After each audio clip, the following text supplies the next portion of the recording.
Track B. Our Track B's title is Talent Management Strategy of Global Corporations. I'm Juhyun Kim of Hyundai Research Institution. It's my great honor for me to serve as a moderator such excellent sessions. In this first session, we will deal with the topic of the talent management strategy for business growth. We invited two remarkable speakers and one discussant who are the best expert in this area of human resources. So I am sure you made a right and best choice among the four tracks. Before I introduce the speakers, I'd like to inform you about the time allocation of our these sessions. We have 1 hour and 30 minutes. So we want to start presentation first, 2 presentations in series, and then we'll have designated speaker discussant, and then we'll invite floor discussions for about 20 or 30 minutes. Now, let me introduce our first speaker, Tim Ringo. Let me introduce shortly about his bibliographies. He is a global leader of IBM's Human Capital Management. Tim graduated Ohio State University, and he also studied English literature in Ohio State, and then New College, Oxford, England. He began his career in Human Capital Management in 1992 in the Columbus, Ohio office of Anderson Consulting.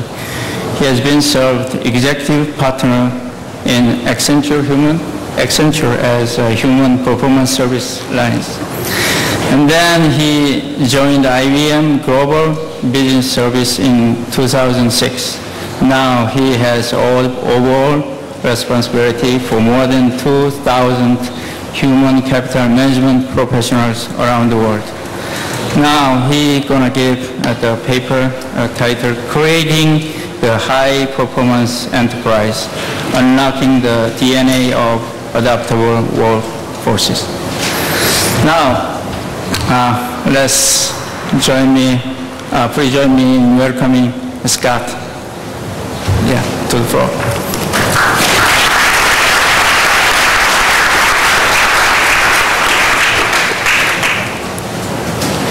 First of all, I want to thank the organizers on behalf of IBM for inviting us to speak today. It truly is an honor and a privilege to be invited to come here to Korea and to present here at this very impressive and very well organized forum. So as we get my slides up, there we go. That would be me.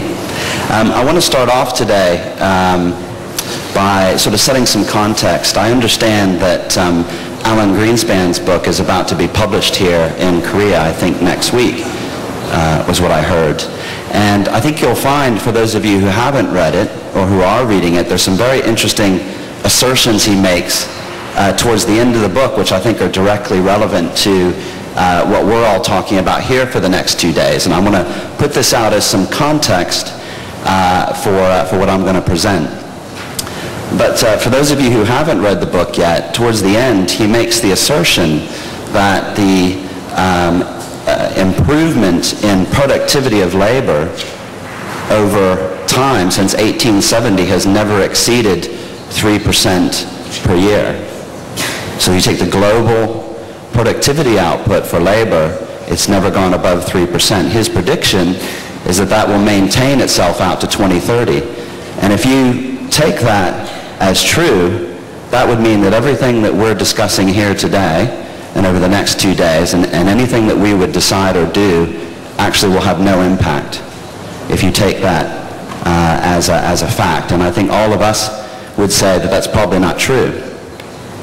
So I think part of our challenge here at the Global HR Forum is to show Alan Greenspan in 2030 that actually we can have impact on human capital and we can drive increase in productivity. His view is that the reason why human capital, or the reason why labor will never go above a 3% year-on-year improvement is because human beings by nature can only absorb so much innovation and can only absorb so much capability, and that they can never go above that. And I think all of us as human capital professionals who aspire to help human capital issues would say that if we can focus on human capital in the 21st century in the way that we focused on financial capital, equipment, plants, and technology in the 20th century, that this could be the golden age of human capital, and also the golden age for producing improved productivity over time. And we can show him that this indeed can be impacted. So let me just use that as some context. Again, that's Alan Greenspan's book, The Age of Turbulence, and it's in the final chapter called The Delphic Future, where he's predicting trends out to 2030.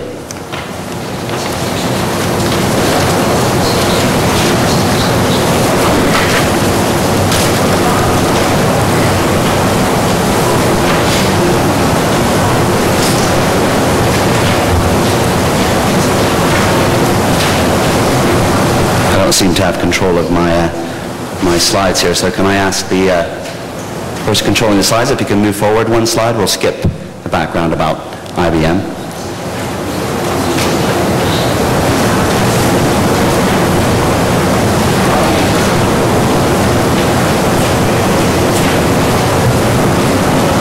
Apologies for this. Scott, I still have your presentation up on the PC here, so I'm not sure if I could give you a presentation as well as you can. But let's hope we get the gremlins fixed here.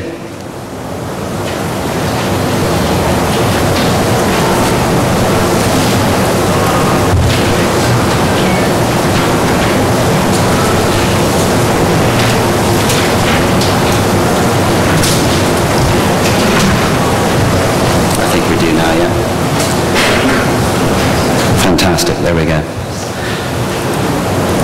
Right, so let's get started. I'm going to cover three main themes in my presentation today.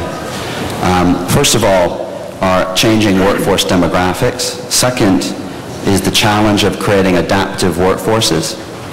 And third is the challenge of creating strategic HR. And it's our experience and our view in IBM that these are three primary forces that are driving organizations to think more strategically about human capital and start to value human capital on a par with financial capital, equipment, and technology, as was in the 20th century. Just quickly on changing workforce demographics, this isn't necessarily just about aging workforce anymore. This is also about the globalization of work, the different types of workforces that we have around the world, and specializations that we can tap into, and I'll talk in a little bit more detail about that. For the challenge of creating the adaptive workforce, I'm going to use a study that we've just launched last week in Shanghai, which is IBM's Global Human Capital Study for 2008, and I'll go down into some detail of what global HR leaders are thinking about in terms of how to address the challenge of creating the adaptive workforce. And then lastly, I'm going to give a point of view, an IBM point of view, and experience on how to create strategic HR to address the challenges of changing workforce demographics and creating the adaptive workforce. So let's start with globalization. As you can see, Sam Palmisano, our chairman, this is something he thinks about on a regular basis. Being a globally integrated enterprise is a very important part of IBM's strategy. And we would argue that this is the rise of the globally integrated enterprise age, that the 21st century is about large companies taking advantage of the scale and the economies of scale that can be achieved by tapping into workforces all around the world. Globally integrated enterprises are those that are open to new types of business ventures that might even be outside of their traditional industry. They're also globally integrated enterprises are those that will reach out to partners and employees and even workforces that are outside their own company to achieve those economies of scale. Thirdly, a globally integrated enterprise has the ability to efficiently serve multiple and distinct client segments at once anywhere in the world. And lastly, globally integrated enterprise, in our experience and our view, are going to be the enterprises that win coming forward into the 21st century. Globally integrated enterprises are going to seek that competitive advantage of using workforces and specialization wherever it may occur in the world. So this is a powerful force that's emerging in the global technology and in the global marketplace. Second, let's talk about changing workforce demographics. And let's use some data from our Global Human Capital Study for 2008 that's Korea specific. Korea, much like the rest of the world, is facing the same challenges as many of other nations, particularly around aging workforce. As you can see here in some of the data, in 2005 the number of workers over 50 exceeded 6 million for the first time. So this is an aging workforce here in Korea. It's estimated that approximately 20% of the Korean population will be over 65 by the year 2025, and that 30% of those in their 50s are currently unemployed and have given up the search for work. So this is a trend that we're seeing around the world and clearly is applicable to Korea as well.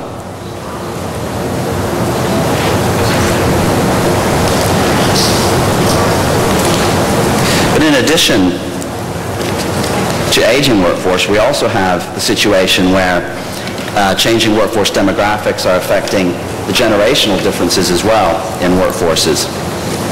So for instance, particularly in IBM, I've learned as I grow older that the younger generation are very comfortable in using, for instance, 3D internet and for using social networking to learn and to communicate to each other. And this is a rapidly growing trend that many companies should think about adopting some of these new technologies. One, to attract new leaders and new talent, but also to create the opportunity to learn effectively and to share knowledge across organizations. So there's a key part of changing workforce demographic, which is that the younger workers in organizations are actively learning and working in a very different way than we do today. So let's go on and have a look at some of the data of the Global Human Capital Study for 2008, which goes through some of the challenges of creating the adaptive workforce. The project objectives were, first of all, to understand how organizations are transforming their workforces to compete more effectively in the global market. And secondly, to sort of draw out key themes or key practices that organizations are using to improve their overall workforce performance throughout the coming years. Project methodology, we interviewed over 404 chief human resource officers. Over 75% of these were conducted face-to-face, IBM professionals speaking to senior HR individuals. We completed the study across 40 countries around the world, and in fact the best represented set of data that we had was from Asia, so Korea, Japan, China in particular. We had some fantastic data, and in fact one of the reasons why we chose to launch the study last week in Shanghai was because of the interest in human capital in Asia is very high at this point, and particularly in China. It's a combination of quantitative and qualitative data. So we have some true numbers with which, if anyone would like to get a copy of the survey, we'll certainly give you the opportunity to do that at the end of the presentation, and you could benchmark yourselves against some of your peers. But it also has some qualitative data, much around the comments of particular HR professionals in terms of what they're seeing in the marketplace. So let's get into some of the data.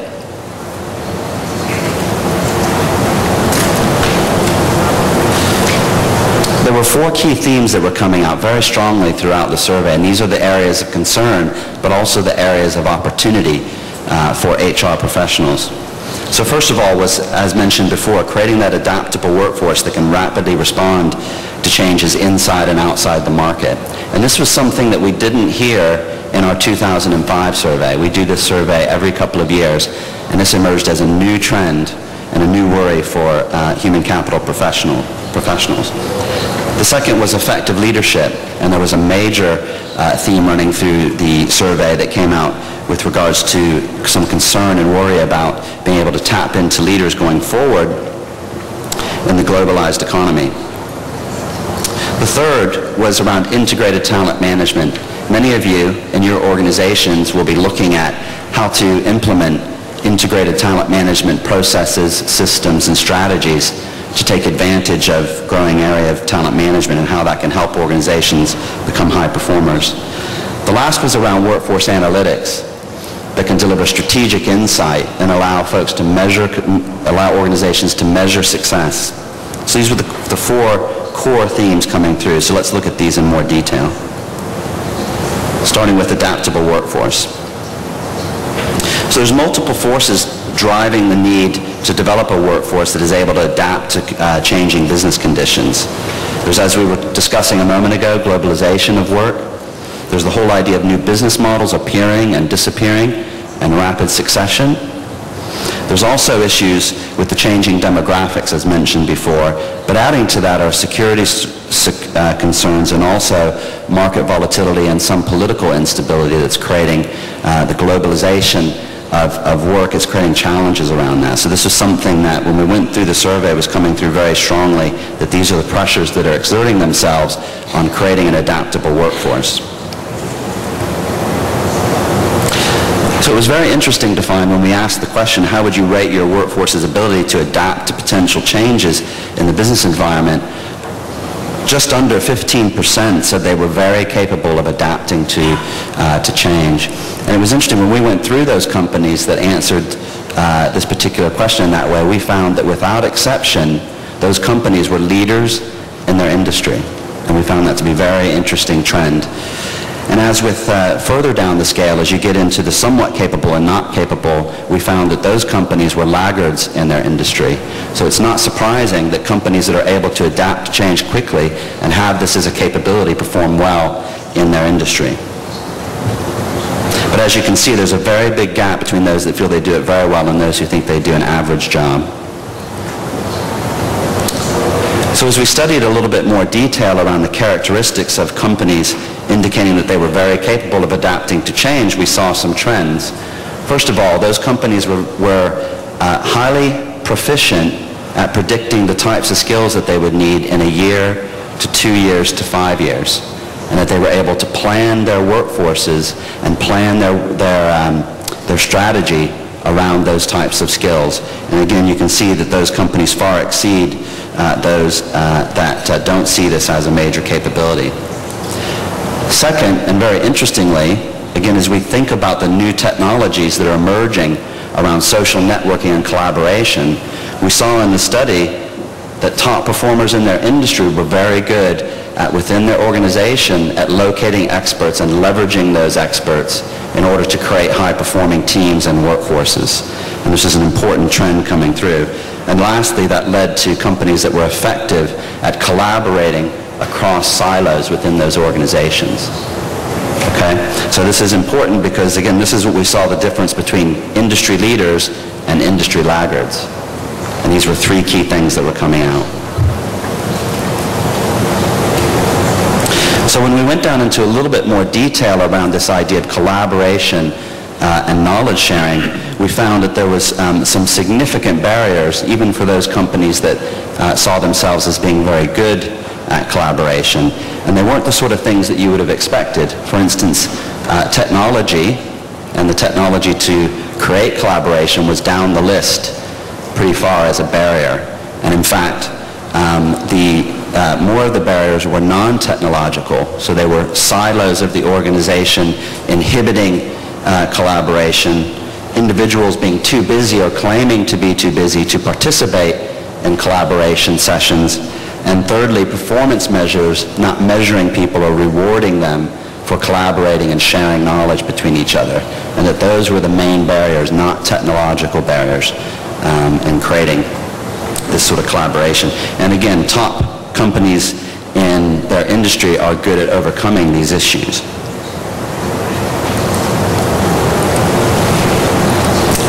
So in summary, very briefly, these are the three key areas that we found in organizations that were able to adapt to change rapidly They were able to predict future skills. They were able to locate experts in their organizations, and they were also able to collaborate across geographical and silos within their organizations.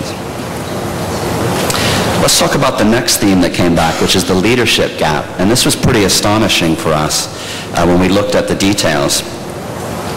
We found a couple of things that companies were very worried about, which was global expansion, creating a very thin layer of leadership to spread across global organizations, and that the number of leaders that organizations could count on to help deliver results was becoming thinner and thinner as companies expand into Asia and other parts of the world.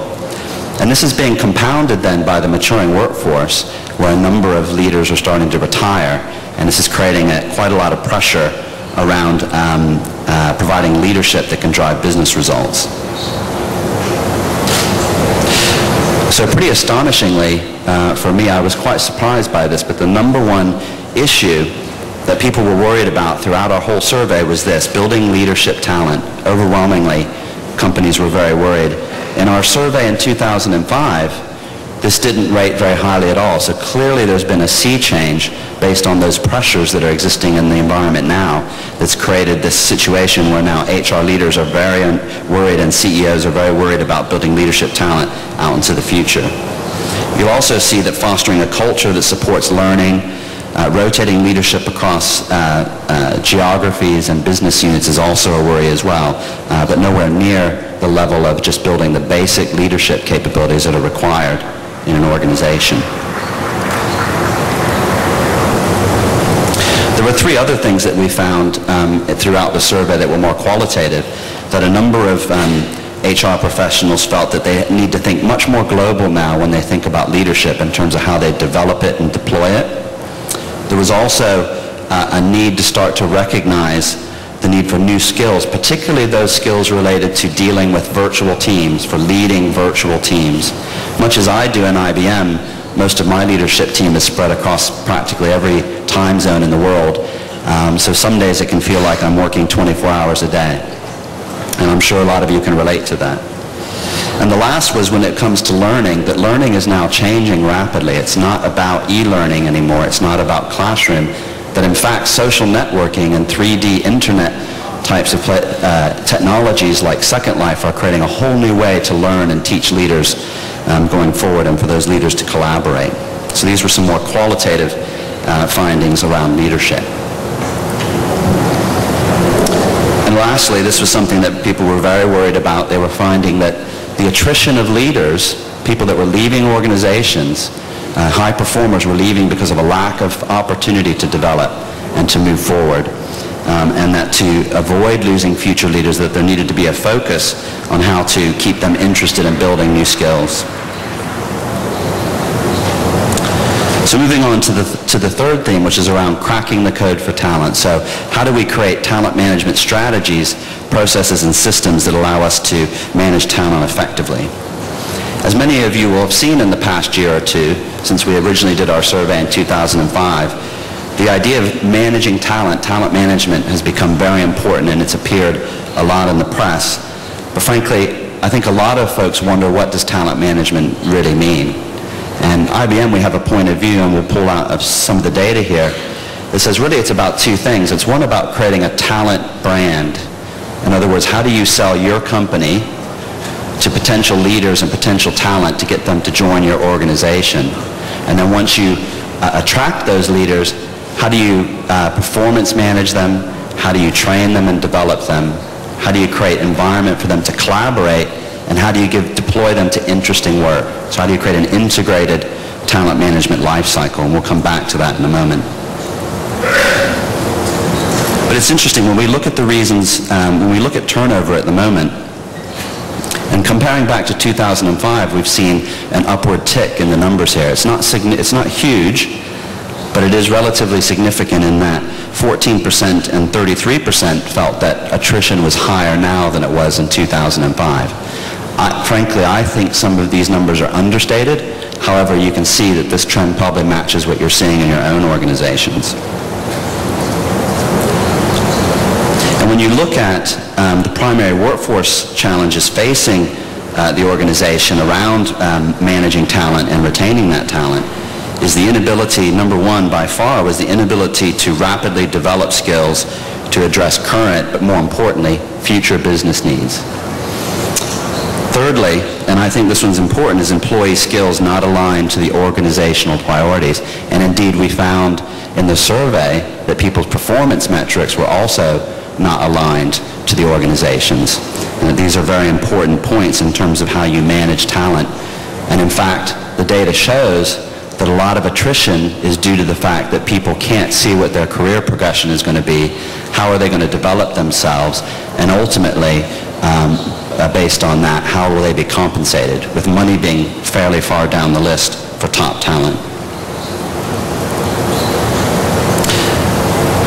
This was a very interesting response and frankly surprised us as well, which is that if you look at this, 59% of the respondents felt that they were either very good or reasonably good at attracting and retaining talent. So there's a dichotomy here that we couldn't really sort of come to grips with. And I can only liken it to how we say in America that everybody thinks they're an above average driver, which can't be true because there's far too many accidents.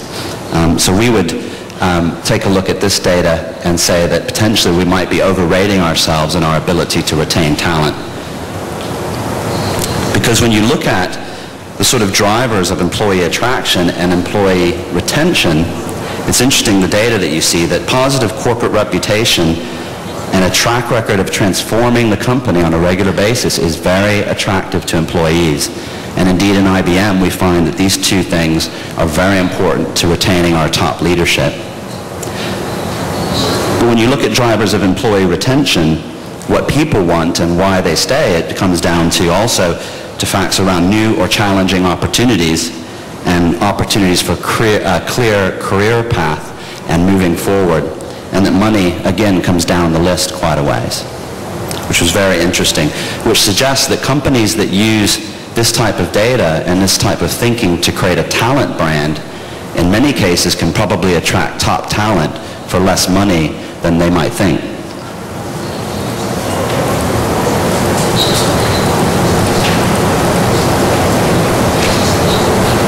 Let's move on to the last point, the last theme that was coming through, which is driving growth through workforce analytics. Interestingly enough, in our data, we saw that companies and senior HR folks felt that they were very good at linking the workforce requirements with the business requirements, and that overwhelmingly that workforce strategy and business strategy were linked very tightly. But when you look at how effective the data that was being used to take those decisions, the confidence in the data was very poor. So if you think about that, people feel that they're very good at linking workforce planning and workforce strategy to business strategy. However, the data that they're using to do that is very poor. It tends to make one think that perhaps companies probably aren't being as good as they think in terms of linking workforce strategy and business strategy.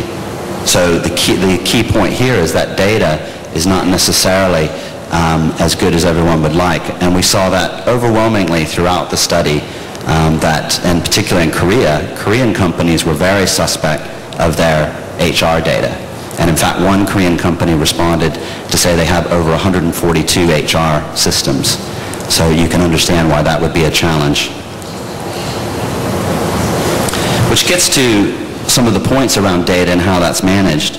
Many companies felt that their human capital systems were very poorly integrated, and that the systems were not well integrated with other organizational systems like finance.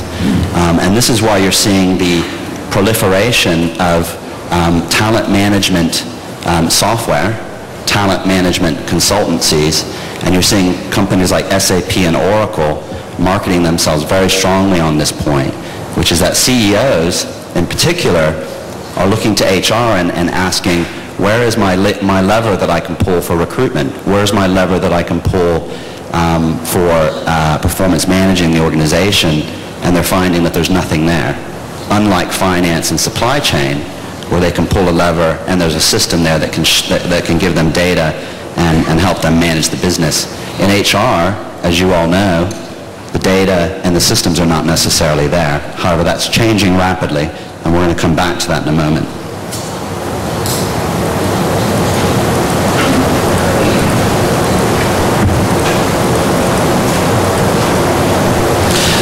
So let's take just a couple of moments to talk about what are some of the things that we as human capital professionals can do to address some of these challenges, and indeed I think challenge Alan Greenspan's assertion that over time we will never be able to grow labor productivity above 3%. Let's talk about some ideas around how we might be able to fix that.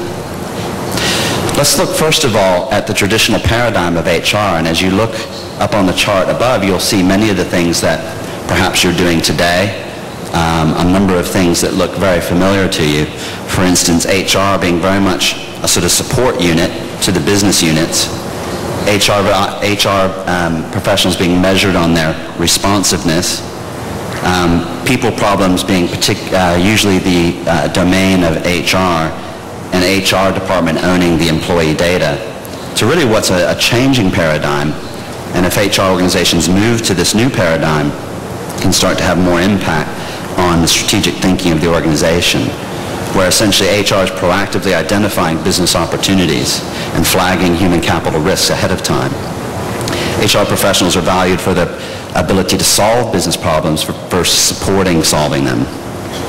HR uses the same data-driven, fact-based approach that a CFO uses or a finance organization uses. Managers and HR jointly manage people versus HR being responsible for people issues. And that ultimately employee data is available to all and is available for all to make decisions on going forward. This is what we feel is the changing and emerging paradigm of HR. So what does this mean? It essentially means that you see HR bifurcating or going into two different directions. HR is becoming much better at the operational side of HR, so the creating shared services, excellence in process and organization support, and also in terms of supporting line management and global sourcing, and that HR is getting very good at these basic operating principles. And that eventually that is giving HR the opportunity to move into the more, what we would call workforce transformation or strategic transformation side of the business, which gives HR the opportunity to sit with the CEO and the COO and drive innovation and a focus on revenue through high-performing workforces. And that in the end, really here in the early part of the 21st century, this is what's critical for HR professionals to be able to be good at both of these things, which again is that emerging paradigm. So HR now needs to be good at both sides of these key domains, and that would be our definition of strategic HR. So let's get to one final point, which is, from our point of view, our experience in IBM, but also our experience in working with clients, and our point of view at the moment, is if you want to drive change in an organization, if you want HR to become strategic, that ultimately HR needs to own the human capital life cycle of attracting and retaining, motivating and developing, connecting and enabling, and deploying and managing workforces. And that HR should see this as an integrated life cycle and should therefore be looking at their strategy, their process, and their systems that map to this idea of integrated talent management. This will then allow particularly globally integrated enterprises to manage large workforces across geographical boundaries and be able to manage them in a consistent fashion, and also help to attract and retain top talent over time. And in the end, our experience is that these organizations that treat the human capital life cycle as an integrated talent management approach are those that are able to create enterprise innovation, enable performance, and create workforce effectiveness that I think ultimately challenges Alan Greenspan's assertion of only 3% maximum productivity growth in labor over time. And on that note, I'll end there. Thank you.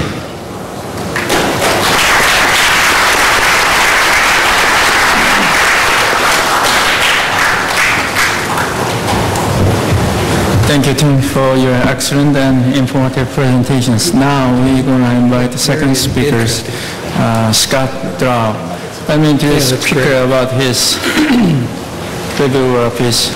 He served as he started his career in human resources at the former Rockwell International in Louisiana. Basically, he graduated Louisiana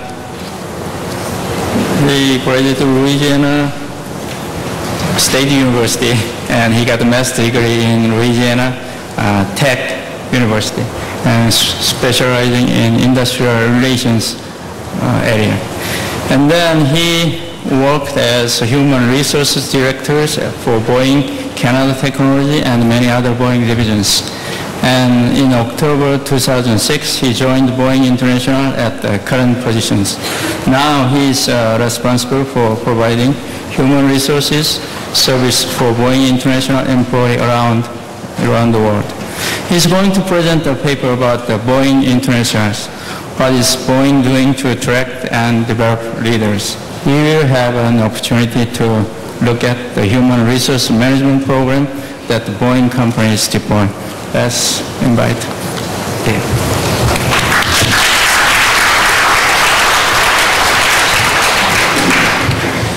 Like Tim, I'm very excited about being here. Thank you for the invitation. It's amazing what you've done in 2 years.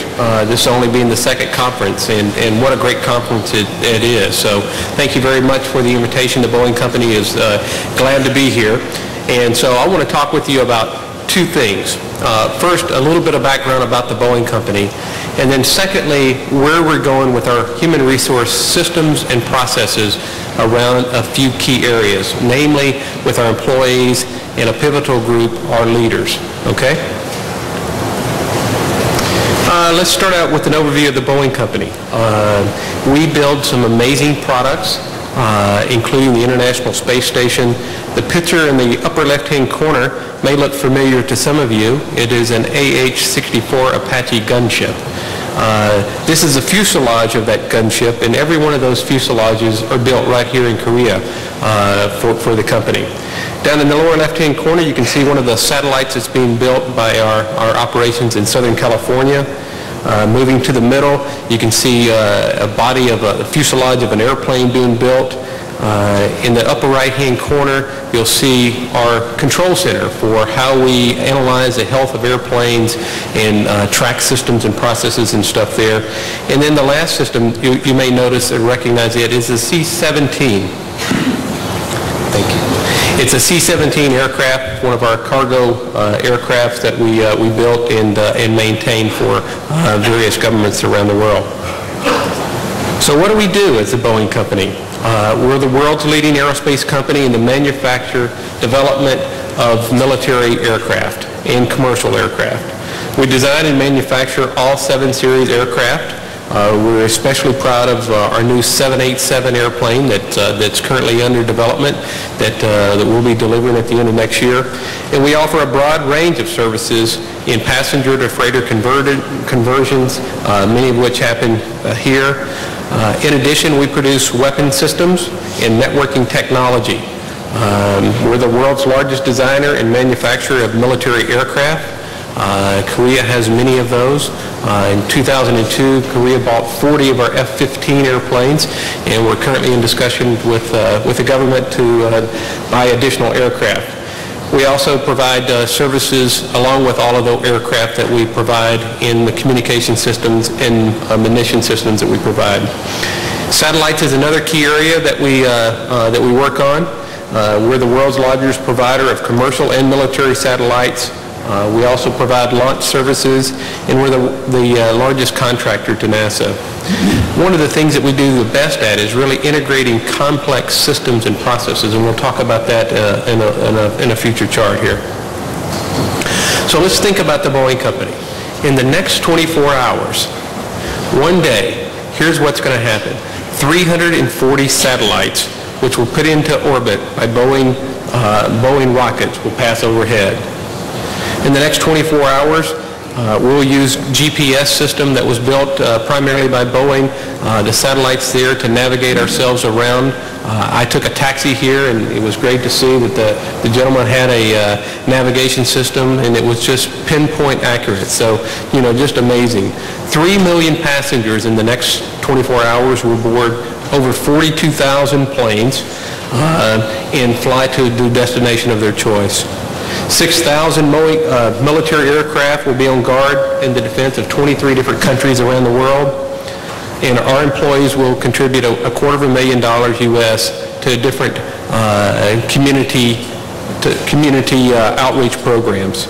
And then finally, the International Space Station will travel overhead 16 times. And as you know, there's currently missions underway to build out additional functionality of the space station as we speak. So, what's Boeing doing on a global basis? On a global basis, we have customers in over 90 countries. Our revenues this past year were about $60 billion. We expect something similar, slightly more, in 2007. 37% of that comes from international sales. Now, on the commercial side, that's about 70%. On the defense side of the business, which is our two real engines of the business, it's closer to around 10 to 12%. We manufacture, service, and technology partnership with around the world. We have 22,000 suppliers, which is really where our emphasis and our bases are, because we see ourselves as an integrator. Also, on a global basis, we do a lot of research and development activities around programs, for example, in Madrid, Spain, which is one of our design centers. We're doing a lot of work around air traffic management. The second area that we're working on there is they have a pilot program that they're building an airplane that's solar powered. And so it's really amazing to see that the work that they're doing there to try to build a more economically friendly aerospace and commercial airplane world. And then finally, we have 150,000 people working in almost every state in the U.S. in 70 different countries. How about Korea? What are we doing here? What's our present like, and what are you doing? We started, we think there's a long and great partnership with Korea and Korean customers and Korean suppliers here. We sold our first airplane to the Korean government in 1956, so we have over a 50-year history here. We opened a branch office in 1998, and then in 2002 we appointed a country president. Our partnership with Cal dates back to 1976. They provide a lot of work on our 7 Series airplane, and they work on our military programs as well. In 1999, KAI was formed out of, I think it was 3 different major industries here. And that's another milestone in our partnership, because KAI does a lot of work with the Boeing Company in many of our different products. And they're the ones that also build the fuselage for the Apache program as well. More recently, we started a new relationship with a company called Who Need here, and they're focused on command, control, communication, and navigation systems. So it's an integral partner for especially our IDS piece of our business. In addition to supplying key munitions, Korea is the 3rd largest flyer of the Chinook heavy lift helicopter in the world. The government purchased 40 F-15 airplanes, I told you, in 2002, and they recently purchased an AEWC platform from us, which is a radar tracking system for various military airplanes and things that are underground. So it's a key relationship for the Boeing Company. And our vision, which was written by Phil Condit in 1986, was people working together as a global enterprise for aerospace leadership. Now, when this was originally written, it didn't say this. When it was originally written, it read, people working together as a single company for aerospace leadership. And so we got to thinking about that. And we thought, you know, are we really about just this company? And the answer was no. It's really about an enterprise, and not just any enterprise, a global enterprise that consists of our employees, our partners, the government, the communities in which we live and work, the education systems, that it really is a global enterprise. And so we rewrote the Vision 2016, which happens to be 100 years that the Boeing Company has been in business. Our strategies are pretty straightforward. You won't see the Boeing Company. We're pretty conservative, so you won't see us doing a lot of radical things. We're really good at a few things, and we'll stick to that. So our first strategy is to run a healthy core business. Our second strategy is to leverage that into new business. And then finally, find new frontiers by doing a great job on those fronts. We have three core competencies that we think we're pretty good at the Boeing Company. The first one is detailed customer knowledge and focus. Because if we don't have customers, we don't have a business. And if we don't listen to those customers, we're not going to be in business, and we're not going to have suppliers. Nothing starts or stops without customers. The second thing that we think we're pretty good at is large-scale system integration. When you think of the number of parts that go into a 747 airplane, it's over 3 million parts. And having the right part at the right place at the right time is a huge challenge. You know, as we build the 787 program, we've ratcheted up the complexity of that with our risk-sharing partners that are scattered all over the world, and trying to do that in not only one language, but in multiple languages. So large-scale system integration is one of the things we're pretty good at. And then finally, lean enterprise. Using the tenets of lean and how we operate to make sure that we eliminate waste in everything that we do is really important. There's no cataclysmic innovation that's going to make the Boeing Company a lot faster or a lot cheaper or a lot better, but we think this relentless pursuit of elimination of waste through Kaizen events and incremental improvement every single day by empowering our employees to do things is what's going to make us a better company. And then finally, our values that you can see to the right that we ask all of our employees to live to. So what does the organization look like? We have two fundamental profit and loss centers of the business, commercial airplanes and the IDS piece of the business, which does the military and commercial satellites piece. All of the rest of the functions are really there to support and interweave and make sure that those two engines are performing well. So when I was asked to come here, I was asked, you know, what's the Boeing Company doing about managing talent and doing things? If I left you with nothing else, this would be the heart and soul of what the Boeing Company is doing in terms of our strategy around growing the company, growing our people, and moving forward. Let's talk about it for a minute. This chart was brought to us or given to us by our new CEO, Jim McNerney, and he laid it out for us here a couple of years ago. It really kind of starts with what are our financial objectives. Our financial objectives are going to be achieved through two things, through growth on one hand, by satisfying our customers' needs and wanting customers wanting us to come back to them, and then productivity. I talked about lean and how we're really trying to apply the lean principles and tools and practices to make sure we're better. Because if we don't continually improve, our competition is. And we have some pretty formidable competition on both the military side and on the commercial side. Both of those things will lead to greater financial performance, which will be reflected in our stock price and our performance to plan, which will pay off at the end for all of our stakeholders, including our employees, our customers, our shareholders, and the communities that we live and work. Now, there's one other piece to this chart that's really, really important because it's the essence of a lot of the things that we're focusing on as an HR team. It's the blue box around the perimeter. Chart the course, setting high expectations, inspiring others, finding a way, living the Boeing values, and delivering results. These are the 6 leadership attributes that the Boeing Company is looking for in all of the leaders that work at the Boeing Company. Now, we're going to select based on these attributes. We're going to promote, develop, and reward based on those attributes. Every one of our vice presidents that gets selected by the company are selected exclusively on these attributes. We'll talk a little bit more about some of the HR processes now. So here's the HR team. I work for a gentleman by the name of Rick Stevens. Rick is our leader, Senior Vice President of Human Resources and Administration. He's a great leader to work for. And you can see here we have our BCA, our SSG function, our IDS group. We've got me kind of there, the international piece, and Diane Ely, who leads the engineering, operation, and technology.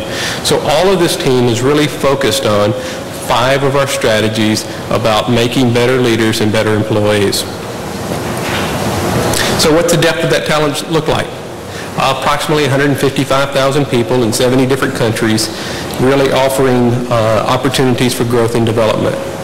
83,000 of those employees have degrees, 29,000 of them have advanced degrees, and they earn those degrees, many of which from the company's Learning Together program, which we allow anywhere in the world. Every employee, we pay 100% of tuitions and books for any employee that we have. Because why do we do that? Because we think that employees who are learning and developing make the best employees in the world. And so it's a strong commitment, and we spend a lot of money on it, but we think it's the right thing to do. So what do we want in an employee? Here's what the Boeing Company looks for in employees. They look for people who can define a problem, can assimilate data, conceptualize it and organize it, think through it, take inductive leaps with it, ask yourself the hard questions. Say, what does this really mean to us? What's the implication to the company, to our employees, our customers? Discuss that with others. Collaborate.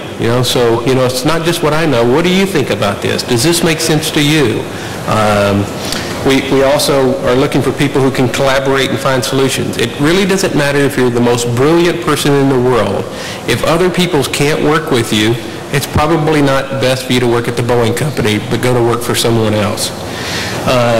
The other thing is being persuasive. We're all in the sales business. If we can't help people come along and see our vision and how we're going to try to propose something and convince them to go along with us, we're not going to get to the bottom line, which is delivering results. These are the things that we're looking for across every employee that we're looking to hire. Well, how about leaders? What's happening in this area? There are 3 critical skills at the Boeing Company on the macro level. The first one is engineering. The second one is program management. And the third one is really leadership. And it's leadership at the frontline level all the way up through our management chain. Here are the things that we're looking for with developing, as we develop our leaders. People who are capable of economic self-sufficiency, people who are active in the process of governance, who can effectively communicate and interact with others, have a passion to learn, unlearn, and relearn, and then finally, focus on the future. Create a vision for where we're going as a group and inspire other people to follow them. Okay, so what's our strategy? How is the Boeing Company going to compete for the people that Tim talked about as we have this real competition for people and we have the aging populations moving through our systems? These are concerns, significant concerns for the Boeing Company. We start out with a disciplined process for recruiting. We're not the fastest in the world, but we don't want to be. We want to pick the right people, and if that takes a little longer to do it, we're okay with that. The second thing is being very intentional about our workforce planning. One of our processes, as Tim talked about, we want to know what are the features we need 5 years from now and 10 years from now so that we can shape employees' development plans to say, here's where we're going as a company, here's what our customers want, and here's what we need to go do in the future. Thirdly is strengthen and collaborate our relationships with key suppliers and universities. We used to have relationships with about 250 universities. We've cut that in half. We're down to about 125. And we've done that so that we can be very intentional about who we're working with, and they can get to know us a lot better. So as we come to people on R&D projects, on recruiting employees, it's something that we're both very, very comfortable with. The next component is once you get people here, what do you do with them? You got to develop that talent and grow people's skills. And so creating an environment where people can go and do things like the Learning Together program and get either a degree or an advanced degree is something that's important to us. And then finally, maintaining memberships with industry organizations, with external affiliations to make sure that we have a good, robust pool of candidates to pull from when we do get ready to hire people. And let's talk about leadership development. I talked about how important and critical having good, solid leaders are. So the Boeing Company, here's what we're doing. We are trying to utilize more leadership development and take people who have a real one-company approach. So it's not just about IDS. It's not just about the commercial airplane business. We have one Boeing Company with one stock price, and it's about everybody in the company working together to achieve the vision. The second thing around leadership development that we're doing is this methodology of leaders teaching leaders. We have a wonderful leadership training center in St. Louis, Missouri, and we used to bring in consultants and professors and lots of folks to teach those courses. We really are moving away from that, and that's driven by our chairman, who says, you know what, it's the leaders who should be teaching. You know, and this knowledge management process has really gone on for ages, for centuries, right? But what Jim is saying is people don't want to hear from somebody else. They want to hear from somebody who has done it, who is part of the company, and that can go up and walk the talk.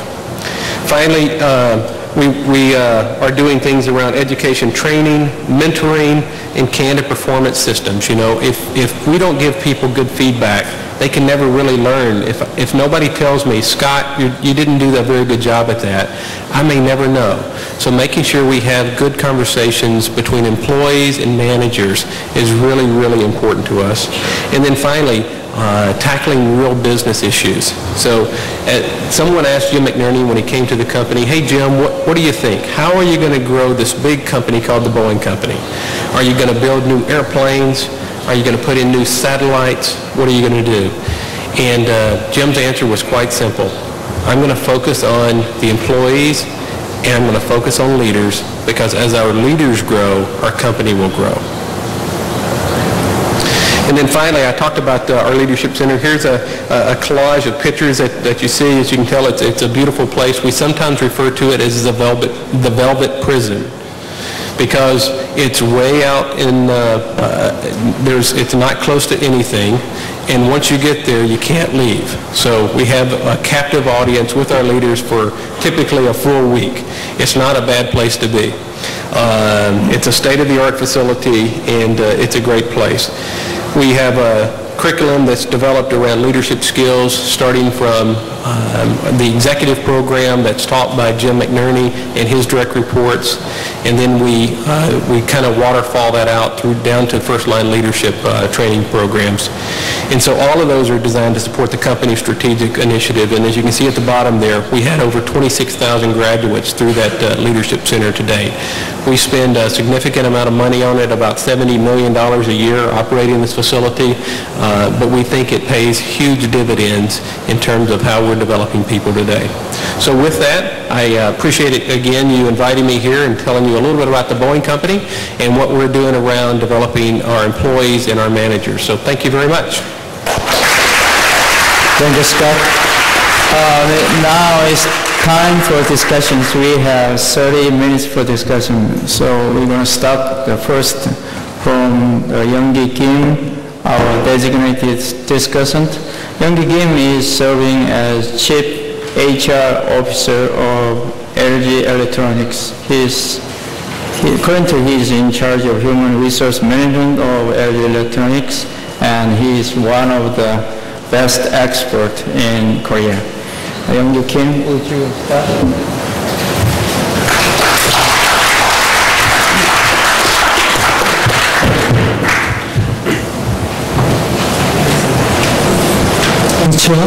And a lot of thanks to Tim and Scott for your valuable data, information, and content. I'm so nervous. The reason is that we plan to have 3 commentators, but only me here. How can I do? It's in order to give us something to all of you, I would like to introduce what LGE is. LGE is one of the biggest company in Korea. We have 82,000 people worldwide, and our sales volumes is about $40 billion a year. And in terms of size and sales volumes, we are global. But in terms of global mindset, we still domestic company. So I think that I totally agree with you. Is that you developed a lot of HR activities and HR systems and a lot of tools. And the presentation of teams is much valuable than others. So we being a global company is very difficult for us because we are Korean companies. We have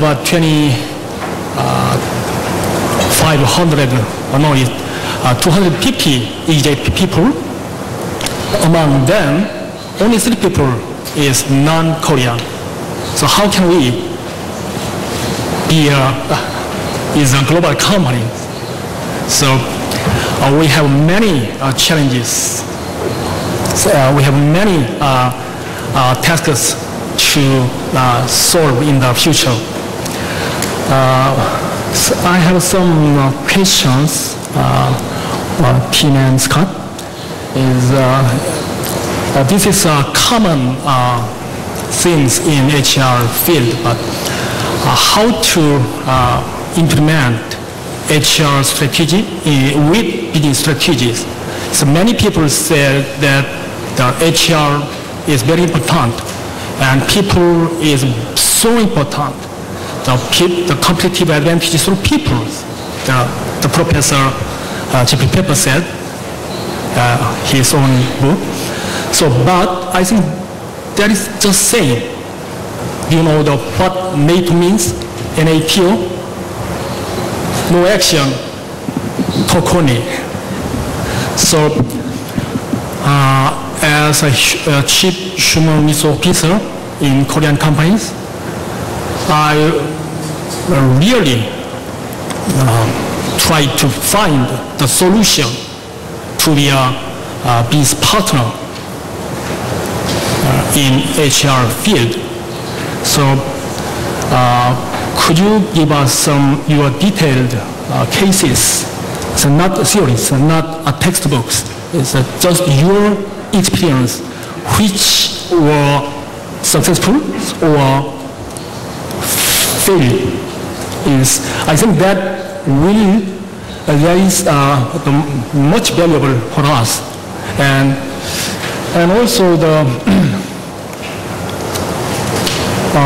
most of all in this class are Korean. So I think you have the same problems like us. We have 75 branches worldwide. So what is our common languages? If we were companies in the United States, our peoples are all United States people who can speak English very well. But unfortunately, we are Koreans.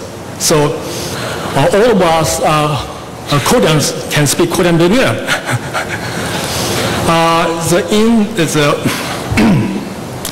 In China, we usually recruit people who can speak Korean and Chinese, but they cannot speak English very well.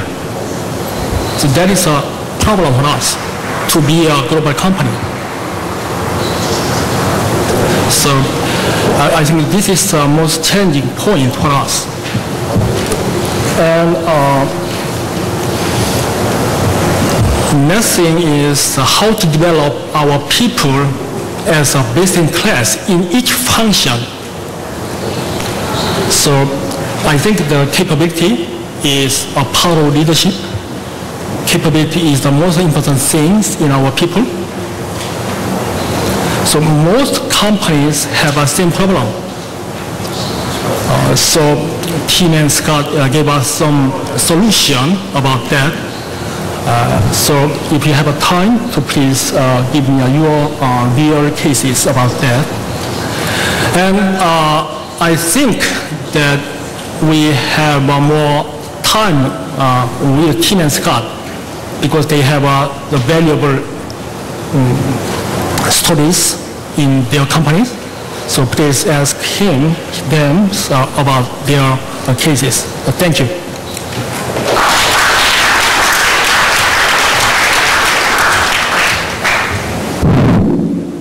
Thank you.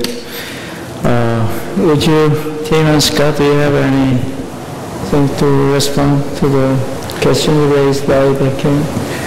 I think I'll take one of those, and that's about being a business partner. And maybe I would start with sharing my experience and sharing a story.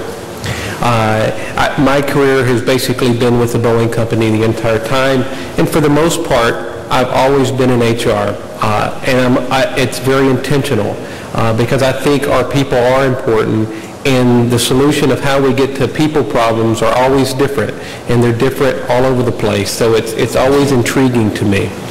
But I want to tell you a story about a business that I used to work at. I used to work at a service company, and we provided satellite communication, ground station support for various satellites around the world.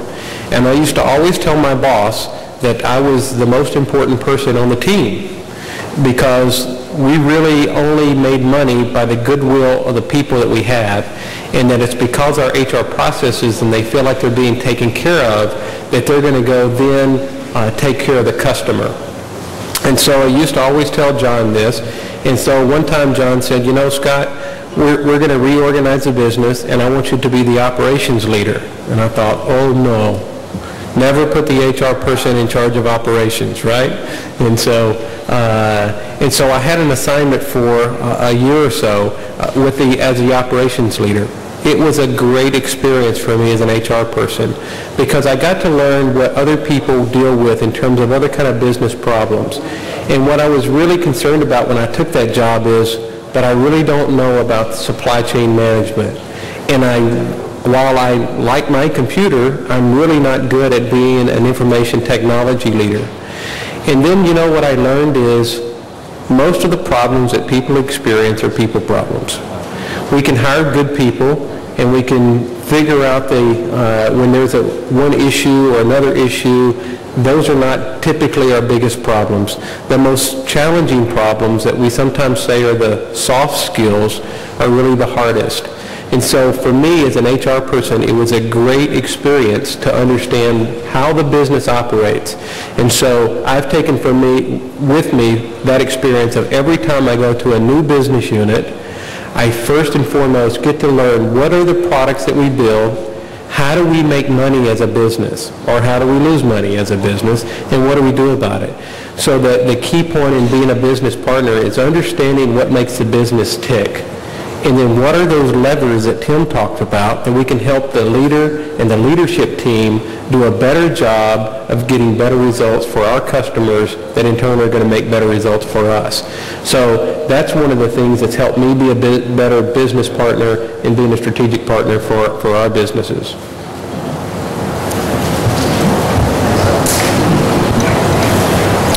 Thanks. I think I would just add a couple of comments. I think, first of all, in my experience in human capital consulting, I've seen two types of companies. There's those companies that say people are their best assets, and then there's the companies that actually do and treat human capital as the best assets. And I think what you'll find is that companies who have the HR director on the board of the company tend to be those that actually drive change better and tend to be good business partners, and frankly usually that HR director has earned the right to be on the board, has earned the right to be a peer with the CFO, with the COO, and those are companies that are very successful and tend to, rather than talk about people being their best assets, actually do. I also think there's two types of countries that as well. I think there's countries that talk about human capital and others that do. I think Korea is a great example over 50 years of a country that didn't have a choice. Really their only resource was human capital, and have made a huge success of that. And I think that's a great example to the rest of the world, and probably to countries like China and others. And then there's other countries that I won't name that talk about it. So, you know, I think there's two different types. I tend to like to work with those that really do something with human capital, and that's who we like to partner with. One of my longtime clients has been British Telecom. You heard the CEO, Ben Verweyen, was here today, and you heard him talk. And that's been a company, in my experience, again, that doesn't just say human capital is important, but then treats it as a critical capability to transform that very large business. And I've got to watch firsthand BT do that, and it's been a pleasure. And as Scott has said, you know, that's great to see a business partnering relationship between HR and the business. Okay, now it's time for discussions. Before we invite questions, please make your questions clear and short, and then we can go several rounds. At each round, we'll take 3 questions, and then we can go at least 1 or 2 rounds, I think. Yes, and also, please, your name and applications, and also make sure to whom you are asking. Please. If you will, I would like to introduce the valuable person on the floor. We have the valuable person on the floor, the Dean of Cornell University, Mr. Harry Katz. So I think he will give us some comment. Okay. Let's go first.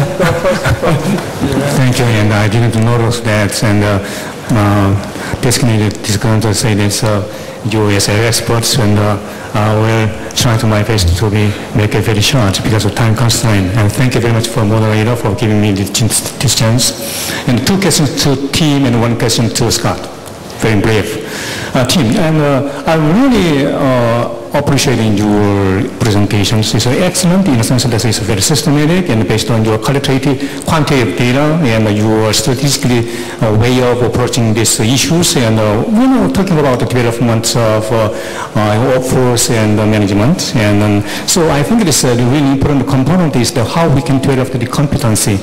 And the components concern, and I think there's 3 components very important. Number 1 is knowledge, number 2 is skill, and number 3 is attitude. You know that the United States and Asian culture are totally different. I mean, we are one hand we have global standard, and on the other hand we have local specific components we have. So the question is how we integrate it. So my suggestion is that we can integrate 2 areas. Number 1, we have to integrate the skills, attitude, and knowledge, because the old knowledge and the data of skill and data of attitude are totally different compared to previous years, 20 centuries. Now we say workforce is quite workforce-driven, and knowledge even is workforce-driven. Skill is quite a state-of-art oriented one, and the attitude itself is quite different one. So we have to integrate both those 3 components into one. At the same time, we have to integrate 2 things. One is the action learning, and you talking about mentoring, and we have to integrate 2. And combining those 2 areas into one, and we have to have a new approach. And my first question is, how would you validate my argument? The second one is, my question is that maybe you are IBM and we have this LGE and we are Crivet all together. Maybe why not conducting a joint project together? What do you think about that? And then my next question to Scott is that you have gorgeous one. I mean, it's a state-of-art training center. So we have excellence one and then IBM, and of course we have Motorola, we have one, and we have others, many, we have excellent one. And what is the number 1 point you can say yes, a number compared to other the training centers in the USA? Give us, thank you. While considering for the answer, we will take 1 more questions from floor. You want to take a shot? Thank you. I'll just make two comments just to emphasize points that many of you have already offered, Tim, Scott, and Young-Ki, and that is that companies often do a lot of things right, but then they do one thing wrong. And what we know in human resource management is one thing wrong will overwhelm 10 things right. And I think what you need to think about, which is really implicit in the comments we've heard, is to think systematically.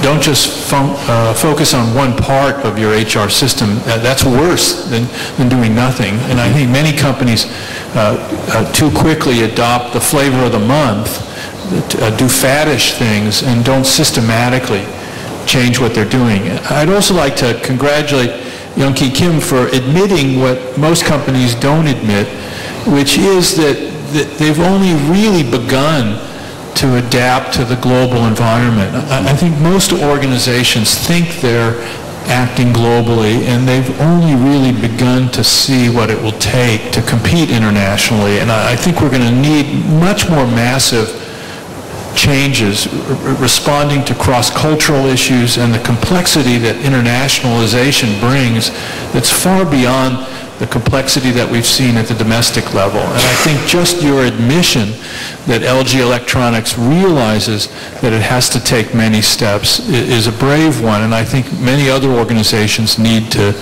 make the same admission. Thank you for your comment. And let's take one more question. Yes. On the back side.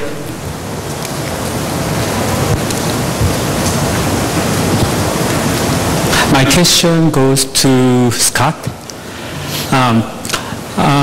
I want to know about how to assess their talent in your recruitment procedures. Actually, the graduation of good college is not enough to be a talent in real world. What else they need to be a talented in your organization or in your business field? Okay. Now, who want to start first? I'll start first. I'll take the question about the Boeing Leadership Center and how do we see the Boeing Leadership Center stacking up against other corporate university programs. And let me just start out by saying I don't know. Because I'm not familiar with all of the rest of the various programs other than one of the ones that we really look up to is GE's Crotonville University. That's the one that we really benchmark ourselves to. So it's a corporate university that we kind of aspire to. But I thought I'd just talk a little bit about how did it come to be. You don't just decide to spend $70 million a year on an underperforming asset. The Boeing leadership came together really at the same time that we decided to merge McDonnell Douglas and the Boeing Company together. And Harry Stonecipher was the CEO at McDonnell Douglas, and Phil Condit was the CEO at the Boeing Company. And before the deal got sealed, Harry said, there's one other thing, Phil, that there's no way that I would agree to ever merging with your company unless I have your full commitment that we're going to fully fund the Leadership Development Center and make a real commitment to our people to their continued development. And so that's really the outgrowth of what it's about. So it's the commitment at the top about how we're going to develop people and invest in people that keeps our center the best one that I know of. So. Very good. I'll just, if I can figure out the technology. You wouldn't know I work for a technology company. I just want to answer the question on learning and skills. It's a really interesting question. One, because I think an area that's changing very quietly but very dramatically, literally as we sit here, is the whole area of learning. And I think you were right to describe learning as sort of building knowledge, then building skill, and wrapping attitude around that. When those three things come together, when you integrate that, you have a capability. And that's the thing that you can use to drive economic value in an organization. So I think it's right to look at that as something that needs to be integrated. And I think to the second part of your question, the types of learning environments that are emerging rapidly that support that, I think obviously e-learning has been around for a long time, but that was always about cost. It wasn't about effectiveness. I think that you see now simulation and gaming technologies coming into play, which really the younger generations are driving, because that's the way they learn, are going to profoundly change how organizations learn, and also profoundly change the impact learning will have. Because if you think about it, learning in a traditional sense has always been about knowledge. It's not been about skill. Skill is applied on the job. When you apply gaming concepts, you start to learn knowledge and skill together, and you come up with a capability much more quickly.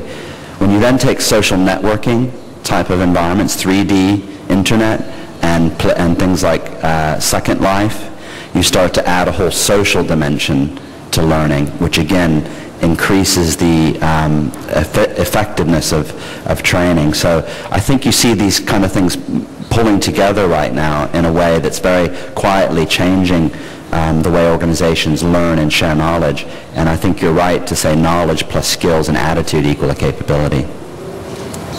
I'd like to add something for your questions, knowledge, skills, and attitude. It is very difficult for us to differentiate those of the three things, the knowledge, skills, and attitude. So we are implementing different schemes. So we have a three evaluation system. One is performance, capability, and leadership. Capability, performance, capability, leadership. So we review people quarterly for their performance, and we review their capability twice a year, and we review our people's leadership once a year. And in order to do that, we have two different systems, different sessions. One is organizational development session, and the other is people development session. They are a little bit different, but they are very related closely. So with our CEO, and that system will be cascading from the top to bottom. So in those sessions, we talk about our people's performance, capability, and leadership. But the problem is that the time-consuming job. Take times, take people, it's a lot of things. So, but in order to develop our people, we choose that kind of system as our own people system. Okay, we have about 5 minutes left, so we can take 2 more questions. Okay, one and the other ones. Yes, go first.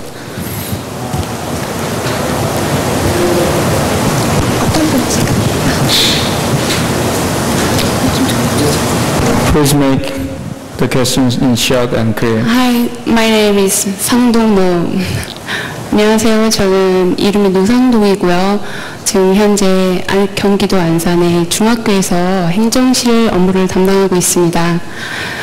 제가 지금 현재 이 포럼에 대해서 적절한 주제인지 모르겠지만 궁금한 사항이 있어서 이렇게 질문을 네 분들에게 드리는데요. 지금 최근 신문상에서는 고학력자들이 상대적으로 저학력자들이 근무하는 업종에 지원하는 일이 많아지고 있습니다. 그에 따라서 상대적으로 저학력자들이 일자리가 좀 더 줄어들고 있는데요. 이 현상들은 지금 경영하고 계신 회사에도 일어나는 현상인지 궁금하고요. 그 인재들의 지원에 대해서 어떻게 생각하시는지 좀 듣고 싶습니다.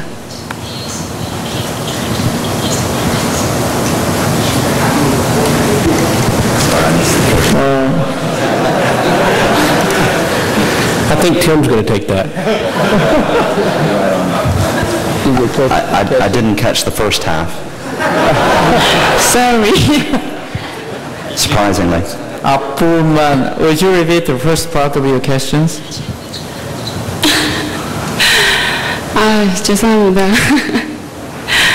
제가 지금 물어보는 건요, 지금 현재 저희 한국에서 일어나는 현상인데, 그게 과연 지금 세 분들 경영하고 계시는 회사에서 일어나는지에 대한 궁금한 사항인데요. 지금 고학력자들이 상대적으로 저학력자들이 일하는 업종에 많이 진출을 하고 있습니다.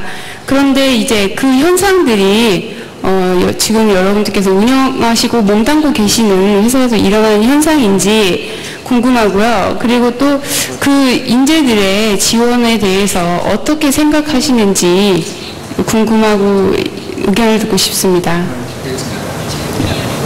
Yeah, I can take that one initially, Scott. Yeah. That's all right.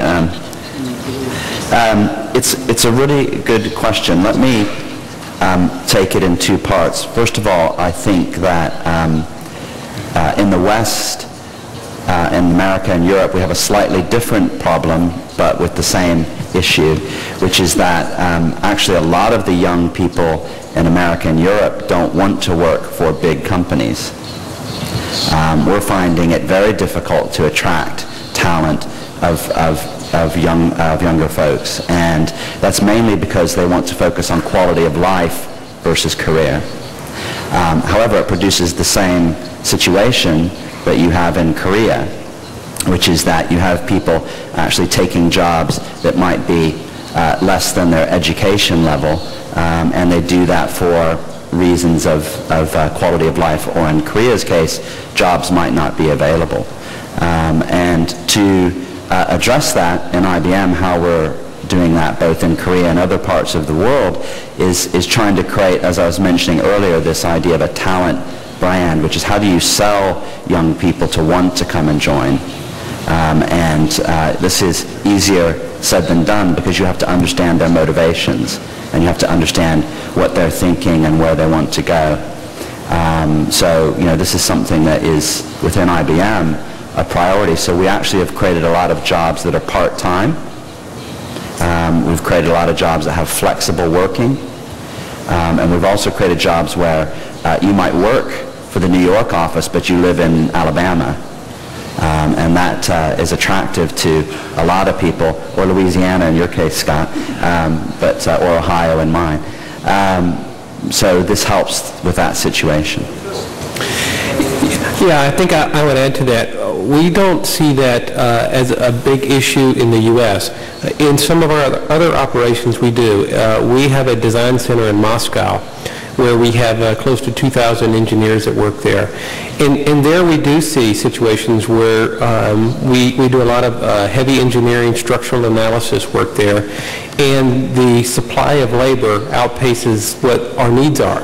And so we do have people that we refer to as underemployed.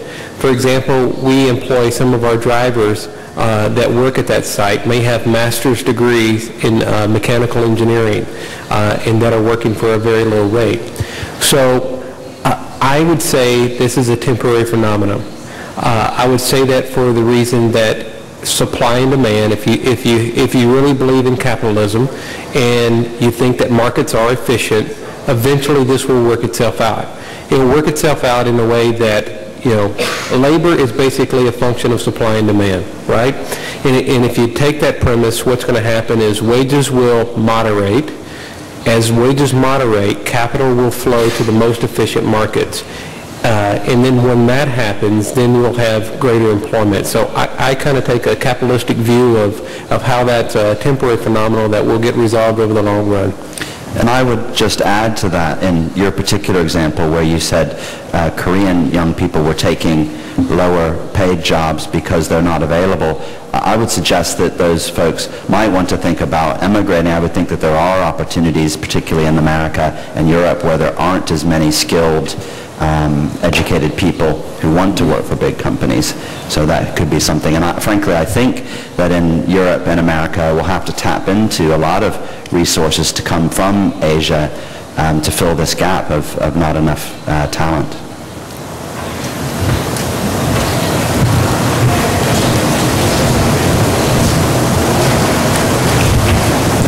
Now, it is time to wrap up our first sessions. I'd like to thank you for all the participants of this session, and especially for our remarkable speakers and discussants. And thank you again.